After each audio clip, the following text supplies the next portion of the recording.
A quick background at the start of this video. My job involves me working with chocolate every day. So the standard of having an advent calendar to open up and nibble a little bit every morning doesn't really entice me as much. But I still did settle for that every year up until one fateful day in September 2020, when Tabletop Gaming Magazine advertised they were releasing an advent calendar. It was £150 for 24 days of goodies, but the value was twice that. So yeah, I kind of leapt straight on it and asked for it. And then every year since, I've ordered it again. So I've got 5 years worth of calendars to look back on. And I guess the main question now, and the whole point of the video, is am I going to get it again? Well, actually the first main question is, are they doing it again this year? And the answer is yes, it's available to pre-order now. But before I decide if I want to order it, I'm going to do a breakdown of what each year's offered me, what was given to me, some stats I've made, because that helps me look at it a bit more, and how I feel now I've had a bit of time to look back at them. There'll be chapters used if you want to skip ahead to a certain year, or just go straight to the end if you don't want to listen to me prattle on. But otherwise we're going to start with 2020, and this is probably the one to listen to first if you're going to watch some of the others, just because in the numbers bit I'll talk about how I've came up with some of these values, sort of thing.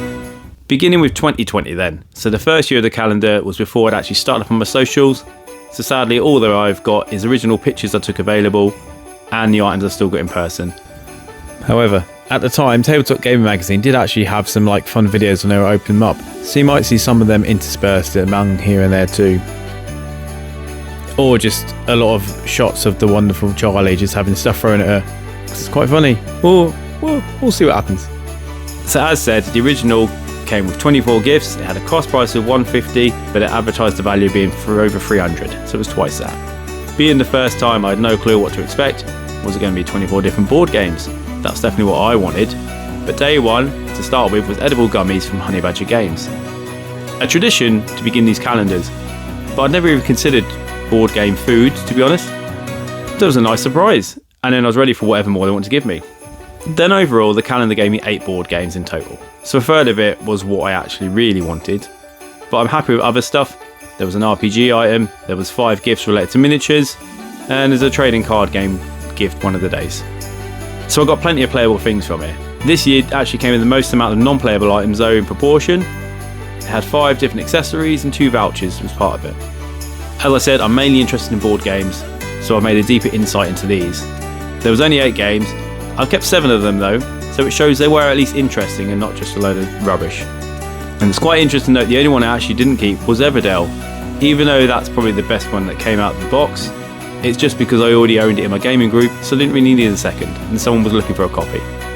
And out of the 7 remaining, up to now I've had 32 plays between the lot. So that's the highest total among all the calendars, a bit of a spoiler coming ahead. It's slightly unfair though, because I've had the longest amount to play them, so it's only really been 6 plays a year, which isn't the best overall. But averaging at 4 plays a game, that's not terrible considering some of the games that I can pick up and play once and then just look at it forever. Anyway, we're going to get to the numbers part. So it was advertised at £300 value, actually totaled up to £361.73. So it was an extra 20% on top of the 100% extra that was already promised. But ignoring everything else and just look at the board games, I had 32 plays, that turns into a price per play of £11.30. This is something I can look at for normal games as well that I pick up too, and I think there's some online stuff that shows you what your price per play is, and obviously the lower I get is better. It shows I'm making use of the games rather than just using to prop up the shelves. If I'm paying £20 a play for a game that costs £10, averaging out, not that great. So, but yeah, to me, the lower it is, the better. Because that's basically, essentially what I'm paying for the game, in theory. If I buy a £20 game and play it once, that's 20 quid a play. If I buy an £80 game and play it once, it's 80 quid a play. It's a lot worse off. But if I buy an £80 game and play it 4 times, I've essentially got the same use out of it as a £20 game. So £11 for a game play seems pretty alright compared to what the cost of most of the games were that came out of it.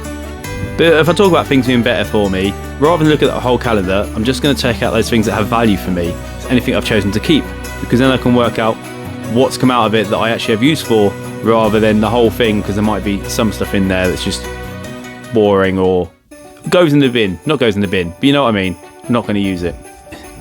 So the value to me is going to be made up of anything I've chosen to keep, games I've played, or anything that I've sold on for one reason or another, so I've got some money for it, so it has given me some value in effect. No point saying, oh, the calendar's worth all this, if half the stuff is just sat in the back room collecting dust unused, because then it's got no value, has it? So for this first year, the total amount of physical gifts I had from the calendar was 22. So I leave out things like one-time use like vouchers or like the perishables. Out of that, I've still got 17 of them. So 77% of the gifts have been something I've been interested in and wanted to keep around. And to be honest, it's mainly the miniature related items that departed my house because they didn't hold much interest to me at the time. And then obviously Everdale, as mentioned earlier. Bringing all this together, my final part of numbers for the year is what value was this calendar actually worth to me? This will be much different from the actual calendar value, and it's probably the most important bit. And for this one, is stuff from the calendar I've kept, but stuff I've actually used. So again, if I've kept a game because I like it, but it's sat in the back room, it's still giving me no value, so it's not going to count for this. And you know, this is where it becomes much more interesting and relatable. All of the stuff here that I've actually used from that calendar only adds up to £111.60. You know, much less than the actual value it's all worth. If I add on the value I got for the stuff I sold on, that's an extra £49.40. So actually the calendar value to me only sits at a much less impressive £161. The important thing here is we're still in the plus, so I actually got 7% over what was paid. So it's not a big overspend, which would be a waste. But considering how close it is to what we actually paid, it shows that there's a lot of stuff in the calendar that just wasn't worth it for me in reality. Spoiler though, that is the lowest number of any of the years that's going to follow. So the last thing I can do as well, obviously earlier I was like cost per play, but instead why don't I look at the cost per item? I can look at the values of the calendar to me, the amount of items I've actually used. I can take out items sold and their value. And if I apply all of this stuff to the calendar, I get a cost per item of £12.40. So rather than just the cost per play of the game, this is everything I got out. I paid £12.40 for essentially, just over a tenner per gift. So some of the biggest items, like the 4 tickets for Tabletop Gaming Live or the 6 free issues, paying a tenner for those is pretty nice. But in comparison, paying a tenner for a £2.50 tube of sweets or the tiny keyring, not so nice. And again, there'll be a limit to where this goes, but if I can use every item, I get the best value out of it, I get the best deal. If I just buy this calendar, open them all up, and just forget about them in a box, not worth a lot to me at all. And this is something I want to monitor as the years progress. Anyway then, what's my overall thoughts for the 2020 Advent Calendar? Well, as it was the first one, there was no prior expectations for what to expect for opening it. This one was also quite unique to future years, had the most amount of unique publisher contributions. It was the only year that delivered the big gift on Christmas Eve rather than give you the day 25 Christmas morning, and it was like the lowest price point to entry, which may explain why I did find quite a few filler gifts throughout. I mean, one day was just a small little paint, another was a stack of coaster games. At the time it was different and interesting, but now I've been spoiled looking back. Actually, they weren't as good as the potential they had. There were a few good days. Everdale, was mentioned, was the big final gift. Got the Mine from here, which turned into quite a regular with the family around Christmas time. A majority of the gameplays came just from that as well, because it's so easy to bring with me anywhere and break out in most gaming situations.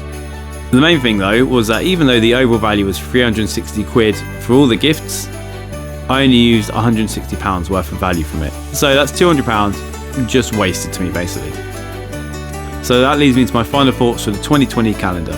Being that if I'd been offered this again back in 2021, the same thing, I probably wouldn't have hurried to get another. As nice as it was, I didn't really get more than what was paid for, and I kind of just used the same money to target things that I wanted. I mean, there's a few of these like filler items are still sat in the back room waiting for a time when I find the use for them. But as we said, 2020 was a one of a kind. Leading into 2021, everything changed, and so I moved into the second year of the calendar. I went, yep, let's get it, let's see what's different. As we move into 2021, we get to the first year of the now standard calendar setup, costing £250, and in return you get 25 days, so you've got your big final gift on Christmas morning. The calendar may have increased in cost, but it's also been advertised as an increase in value of over twice that. This year, this advertised value was £550 plus. So it's over double the cost worth in gifts. Also from this year, I don't remember it happening the first, it might have done, but now we're provided with a list of the companies who had gifts featured in the calendar. I guess obviously it piques your interest if you see someone on the list and you like their stuff, but I mainly used it for some fun prediction games. For instance, on day one when we had some edible sweets from Honey Badger Games again, that one was an easy and tasty prediction. But yeah, so this year did see the introduction of the ongoing Free League and Osprey Games yearly contributions, and some of the one-off unique offerings were Aconite, the Detective Society and River Horse. Well, so far anyway. Going off the previous year, 2021 featured many more board games, more RPG items and more vouchers, while cutting down the amount of general accessories and miniature related gifts. So I had a much higher proportion of playable items available, and also one enjoyable gift type that's been unique to this year and not repeated since really. We'll see that one in a bit. Taking a much closer look on the board game side of things though, and it's not necessarily more is better. There was 13 games in this calendar, but only 4 actually still remain in my collection. There were a couple that were games that I already had readily available, so I could move them on, but the majority I just sort of passed on because it didn't seem like my type of game. The main Christmas Day game this year though was Streets, which I have kept. It's very fun. And a side note for the RPGs, they came with 2 box sets this year. They didn't have any the year before. Got Symbaroum and Tales of Equestria. I've only kept one though. Guess which one it is? That's right, Toe. If you guessed right, well done. While I wasn't able to use either, I had someone who wanted the Symbaroum box set, so I was like, okay, you can have it because I'm not using it. Toe though might keep well for a family RPG session at some point, so don't mind holding on to it for the moment. A follow on for the amount of games that I've played is that I only actually managed 6 plays in total from the 4 this year. I guess the fact in this could have been less gaming opportunities because that was around the time we were coming out of lockdown, so there was a lot of other complications around then. I've kept them for a reason though, and now doing this video is making me want to go back and get them back out and maybe give them a bit more love than I've shown them. So they might earn a few more plays before the year is up. On to some numbers then. The calendar should have had £550 worth of gifts, and it reached £591. It's gone over that by an extra 10%, and it's already over twice the original cost price. We've already discussed how much of a letdown this was on Pure Board Games calendar, so the price per player is actually a staggering £98.93. Yeah, I definitely need to get the plays in and get that down. £100 a game is just not great at all. But it's not really just the games. Looking back at the calendar as a whole, I've only kept around 30% of the items that came in it. Mainly that was driven by offloading so many of the physical games. But it does seem to be the more pricier items that have stayed. So I did just get just over £200 worth of them kept. A lot of the big ticket items. So actually, taking those, plus the money earned from selling on the rest of the games and everything else, the calendar value for me was actually £325. So that's 30% extra from what was paid. So that's a better deal for me than the 7% over value from last year. Well, the final numbers part I better see is my cost per item. Again, only using the games I've kept and other physical items I've used. Running the numbers again, I get a flat £31. That's 3 times more than what the first year was. And for that sort of money, I probably could have just picked up similar gifts on their own. But I still think that's definitely been a bit skewed by the amount of games that I've gone and the extra items that again are just propping up the shelves in the back room right now. I think this all feeds into my final thoughts for 2021. It was by far the worst year for getting games to keep in the collection. I did get Streets, which turned out to be the Kickstarter edition, so that was much better than I thought at the time. Coyote was a nice little small box game, and I really liked the cards in that. And it was cool to get a micro-macro game, although that's gone now for, as mentioned before. And expanding to 1 extra day did mean I got to open up Streets on Christmas morning rather than day before. I did find as well, there are a few less filler items in this than the previous years, but that kind of makes sense because the base price was increased. And then we get to one of the best unique items that was there, which was the book, but like an actual novel. We haven't had it in any calendar since, and I thought it was quite cool, and it did get me back on track for actually reading some of the stuff on my bookshelf because that had been on pause for quite a while. I think it came on holiday with me to get finished as well. Just having a look over the games again, at the time there was a big pile of games which did appeal to me. But over time, as I sat there and played and I kind of looked at them, I realised that some of them weren't for me, as evidenced by the terrible numbers of my comparison costs. Although introducing 2 RPG boxes into the year was quite a good touch. It was definitely something that's interesting even to non-RPG fans, and for people who aren't just here for the board games, it gives them a bit more variety and something they might like to look at. And if you are here for the RPGs, perfect. I think if I look back at this time, I was kind of blinded by the amount of games, and it didn't take me long to realise that some of them weren't for me and I needed a bit of a clear out. At the time, I gave the calendar another chance again, but if I had another calendar like this, I definitely would have to stop and reconsider if I'd get another. Now, would I have similar opinions about the year following now I've had more time to look back? Let's go and see. On to 2022, so in the second year of the now standard 25-day calendar. Again priced at £250, but this only had an estimated value of £500 So it's interesting to see that's less than the previous year estimate. Although, is it actually less? We'll have to check on that. This year came with a fun little puzzle. Not only did we have to participate in publishers so I could do my standard guessing, but also had some cryptic clues about what some of the gifts were inside. They were pretty fun, and combining the two I managed to guess what a couple of the weeks were from the first day. Although I haven't really seen these do any since, but it probably was quite a bit of effort to work out. The year continued the usual structure with Honey Badger Games providing the day one sweets, as well as the standard regular contributions. It also added Meeple Design as a new yearly publisher. There's a few unique publishers again, I'm sure. Ares Games, Hero Forge, Surprise Stare Games and Stonemaier Games. If I've checked over correct, they were unique to that year. The gift range felt very similar to what we had in 2021, but no book this year. Sad. But don't let that be too much of a downer though. The Box of Joy came with the most amount of board games included inside the calendar to date. There was 18 of them across 25 days. That's like 70% of the calendar being made up of games. It's more than one every other day.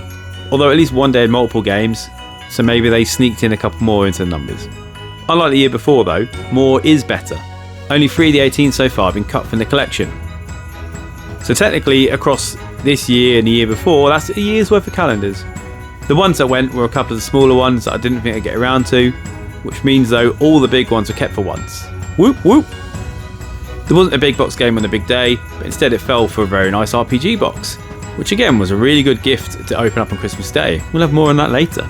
The rest of the games have managed to hit the table a good amount of times though. In fact, if you ignore the Mind because it's the type of game it is, this calendar year provided the most plays total out of any year of games. And seeing how it had 2 years less to do it, I think that's quite a good sign. Some of them as well recently, like Caesar, didn't manage to use. I don't really play 2 players, and I've had quite a few 2-player sessions, and it's just broken out in play amounts. In the next couple of months, this calendar could just generally overtake 2020 for the most plays in general. Well though, time for the numbers portion of the talk. This year I was expecting £500 plus worth of gifts, and I got £559.93. So it still also did scrape past the £550 mark, but I guess with some variances here and there, it's probably why they dropped the prediction number. And just saying you get double what you paid is still quite cool. And like the last year, it's still a cool 10% over what the predicted value was, and still easily over double the cost price. I guess with the amount of games, it did make it easier to get plays in, but for the lowest value since 2020, it's only costing me £18.06 per play. Sure, there's a few small gunbox games in there, but that works out good value for most of the rest. And like last year, the amount of games kept or cut really drives the overall hoarding percent, with 80% of the calendar remaining in my property. Unsurprisingly as well then, the value for the calendar increased again, coming in at just under £360. That's a 43% increase than what was paid, and a 10% increase on the year prior. The final numbers I'll check are for the cost per item, which has followed suit with many other values in getting better since the year before. In this case, it's dropped down to £24.41, the lowest of the current set of calendars. And while it seems good, it could do with probably getting better, considering there's a few pack of games in there. Effectively paying £100 for that set of 4 is definitely a bit of a rip-off. Disregarding my numbers deep dive just now, my actual thoughts are that the calendar was definitely worth it, in terms of what I received and the final price. Checking out the games I got, I even pointed out at the time that about a third of them I'd either already opened up by Christmas Day, or I had them packed away ready to break out with friends and family. The pack of games are great, easy to transport anywhere, and much better than breaking out a game of Snap with the families. A few of the small box middling games have stuck around for now, like Razzia, Family Business, Last One Alive, although I feel like they might slowly fade into the sell pile given the time. But Season 300 have been some good additions to the collection for the 2-player nights. And then the unheard of to me, but not to everyone, Village Rails was actually a great gift. I didn't know of Village Rails or Village Green, but since then it's been out, it's been played quite a bit. It's actually currently in my top 30 games to play at the moment. Not forgetting the RPG sets. The One Ring was based on Lord of the Rings. I love anything based on Lord of the Rings. That's pretty epic, but not as epic as the Epic Encounters box. That was definitely the most expensive gift this year, and probably almost ever. I loved getting that, and even if you don't play RPGs, it's still an excellent box to get, because you can even just take the minis out and put them into other miniature related games. No, this isn't the box, because you can fit several into one if you discard the inserts and don't shake them around too much. So yeah, the variety, the big items, the improvements on 2021. This calendar definitely restored my faith and made it super easy to hit the order button and get the next one. So let's move on to the one after that and see if it stayed that way. The penultimate calendar opening before today. Welcome to the 2023 calendar info section. Like normal, this is priced at £250 with over £500 worth of value. As said before, the cryptic clues were no more, but the publisher contribution list still existed, allowing for the normal prediction game I'd do. It wasn't needed on the first day, as we still stuck with Honey Badger games, although this time they'd moved from gummy sweets to tea. And then, as well as the usual suspects, there were several unique publishers this year in Rebel Studios, Warlord Games, Tetrahedron Games, Mayfair Games and Bright Eyed Games. Although it did see the last year of Rent, Shuffle and Roll giving out their vouchers so far. There were no book again this year in a novel sense, but I did get various RPG items, and some of them could have been read for Christmas. In fact, this calendar actually gave me the highest amount of RPG items to date in a single box. It does mean it came with the downside of dropping the amount of games inside again, this time down to 11, the lowest number since 2021. However, only one of these is left to collection though, and that was due to be another duplicate available game in the Railroad Inc. Not the same as the year before though. There was no board games on the big day though, there was no RPG box like the year before. Instead, it falls into my card game category with a chroma. We'll come back later to talk about that because I've got some feelings about that. From the actual games, I think San Francisco was probably the best of the bunch. Plus Monster Inn was an interesting twist on the for sale mechanics, which is a game I enjoy. And there's a couple of games still annoyingly sat waiting in the shrink wrap for me to open and learn. Probably because it was the lowest total amount of games, it's always the lowest total amount of plays from the calendar since the disaster amount of 2021. Averaging just under a player game basically. But rather than speculating on disaster amounts, I'll look at my numbers. Firstly, this was a standard 500 out and actually came to 569, so easily over the target and a tenner more than the year before to boot. But as I said, I haven't played the games very well, so £63.44 is my price per play. It's a pretty bad number for the games I've got in here. That's more than any individual game would cost, so I'm not a fan of that number. But as I've got more non-board games, it's definitely better if I count it the other way. The actual value to me of the calendar is just over £400, which is an extra 60% on top of what it cost and 12% better than 2022. That's the highest so far. So my cost per item then, what does that mean? Well, that ends up being £42.63. So it's actually the worst number among all the calendars. Huh. So the numbers this year are telling me that I've used more stuff than I've actually played games for once. But there's far more that I've kept and not touched. This does kind of line up with the fact that I've got all the extra RPG items that I've just not been able to use.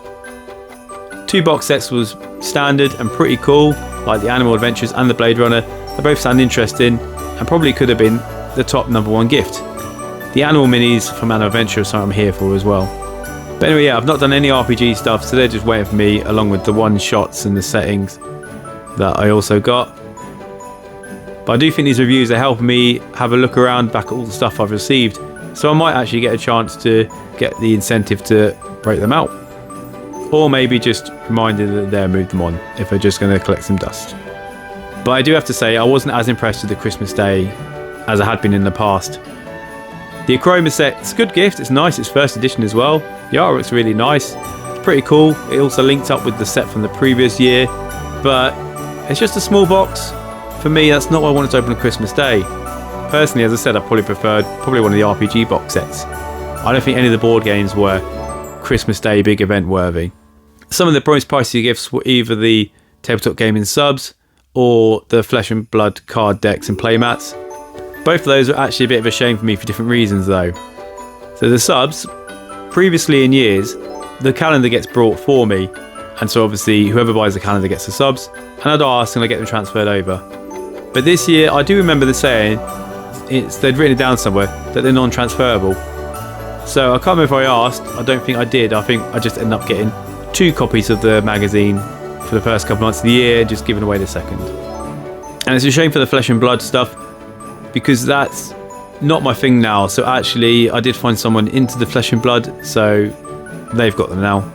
But thinking about it, I was definitely impressed enough with the calendar to keep 90% of it from this year. I've just not enjoyed it enough to use most of it though, I guess. But I'd still definitely get again based on this one. It was mostly improved from the year before, but there's one more year to go to see if the trend continues. Finally, we reached day 25. Oh, sorry, that's the calendar videos. Finally, we reached year 2024. The last calendar to come out, so it's fresh in my mind and it's the last one to make my decisions from. This continued the trend of costing £250 and valued at over 500, and the usual list of publishers in advance being available. It was the first year that there was no direct gift from Tabletop Game themselves. Instead though, we did get some first time gifts from Dranda Games, Leader Games, Mind Clash Games, Synapsis Games. Very exciting times if you notice they're all board game making companies, and it did show with 16 games across 25 days. As I always say, I'm really into the board games, so this was great times for me. And the grand feature was Imperium Horizons as a big final gift. That was fantastic. It was a shame there was no RPG box sets this year though, but I think that was the counterbalance and it more than made up for it for me with the games. Maybe RPG focused people might not have been as excited. But you know what, in fact, this is the first year where I still own every game I've received. The real question is, do I still own them because of how good they are, or just because 8 months isn't enough time to get rid of any yet? Side note, I actually started planning this video in August, so the fact it's taken 10 months now and not 8, so some of these numbers may have changed by now, but I'm not updating my script, it took me too long to get it sorted. Anyway, I'm going to get through all these numbers first and then move on to talk about the good stuff. Don't need to keep repeating it, valued over £500, which is double the cost. New norm these days, and it's easily beaten that to reach £560. Although it smashed a target, it's actually a tenner less than the year before. Will that matter though? Not too much I don't think.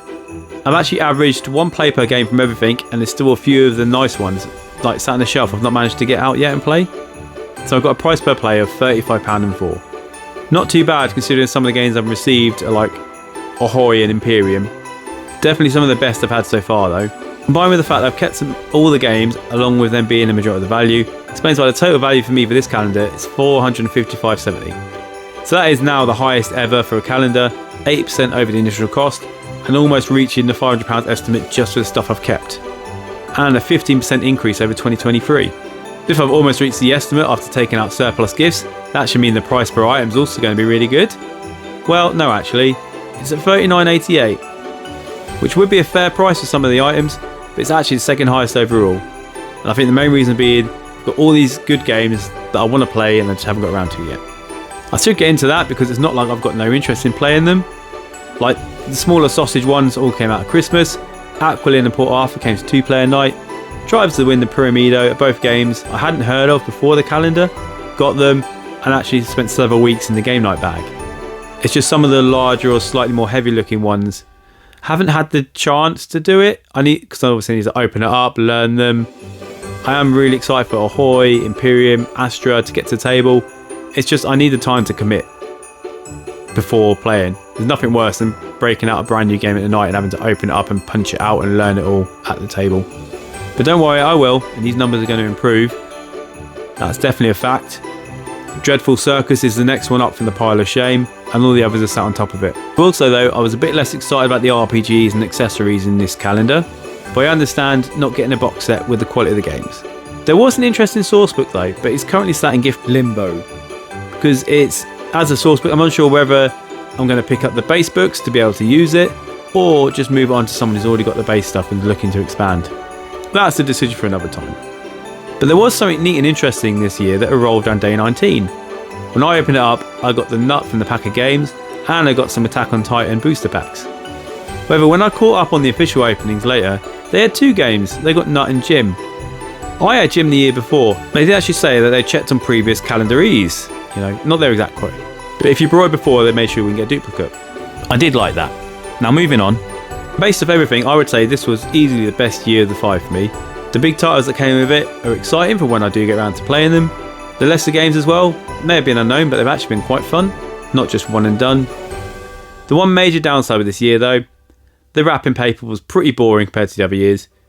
Sure, it was uniform and neat, and probably more based for adults than what the previous one was, and the calendar is more an adult calendar than kids. But first they take away the dinosaur paper, and then they just take away all the different papers altogether. Boo! Final thoughts though. If anyone skips straight here to find out my thoughts, you're still going to have to sit through a quick rundown of the 5 years. And for everyone else, I've talked a lot, so it'll just be a quick recap. So 2020, this was the first year and it was something different and intriguing. For £150, it wasn't too dissimilar to other luxury calendars. Everdell was the big final day gift and it felt worth it, but the majority of the rest just felt like filler items. It was a nice introduction, but I'm glad they changed it up. It's a 3 out of 10 for that. 2021. This was the first one to start the current trend of a £250 box of treats. Definitely improved on the previous year, and it was good to see many more box games included. Streets being a top day and the Kickstarter version was a highlight, but most of the rest of the games just fell flat with me. Introducing the RPG boxes though, that has boosted up a bit, so 5 out of 10. 2022, this year is an RPG headed year with the Wandering box set on Christmas Day, and introduced some excellent games that are still on my top list, such as Village Rails and Caesar. There are also 3 games in the average to okay, or the average to meh range, and there's 1 or 2 I'm still yet to play. Still, it did have the highest number of individual games, and also the Epic Encounters box, which fits into anyone's RPGs, or tabletop games and minis, or just as a set in its own maybe, if you want to try that. So 7 out of 10 for this year. To 2023, and as cool as it was, I'm still never going to be the biggest fan of getting the Chroma as the big day gift. There were 2 nice RPG box sets in the year, and there were a few games that I've played and would definitely get out and play again, but they're not top of the play pile though. Everything Ever was an interesting party game, but I think San Francisco was my favourite game of the year. But I'm only giving this one 6 out of 10. And 2024, the final one, left me spoilt for choice with several great options in the board gaming department. Pyramido, Tribes of the Wind, That's Not a Hat, they've all had some good sessions. And I've still got Moon, Ahoy and Imperium to get around to trying. They're all sat there top of the shelf for shame, and I am going to get to them. We're running out of time, but I should actually get the plays in before the end of the year, so that'll be nice. The downside of this year though was there's a bit of a lack of a good self-contained RPG set. For the Queen was an okay box, but Vasa requiring additional materials was a bit like, okay, so I can't just get out straight away. And final time I mention it, but slight knock for changing the wrapping paper. Other than that though, best calendar so far, I'm giving it 8.5 out of 10. Overall though, I've been a big fan of the calendars. They seem to make improvements every year, although I can't tell if they're actually getting better or just because it takes me time to think back and work out if I actually like them or not.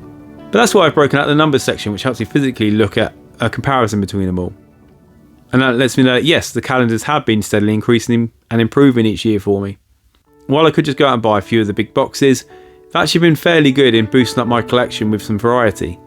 They've enabled me to play some games that I never would have picked up on my own, and normally I've enjoyed them, played a second time, or even games that I hadn't even heard of that actually I've gone, yeah, that's quite good. And although some of the things might not be for me, they can normally find themselves end up in the hands of someone who thinks the opposite and goes, oh yeah, I like that. It keeps the calendars holding value rather than just being like birthday gifts from an aunt that you just put in a box and go, oh yeah, I'm sure I'll touch it at some point. And then find it 20 years later covered in dust going, oh, I've forgotten about that. Although games on the shelf of shame are different. They're there to get played.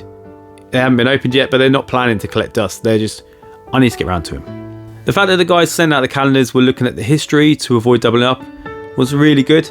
I can think back in the past to consecutive years having 2 Railroad Ink box sets or the 2 Chroma sets.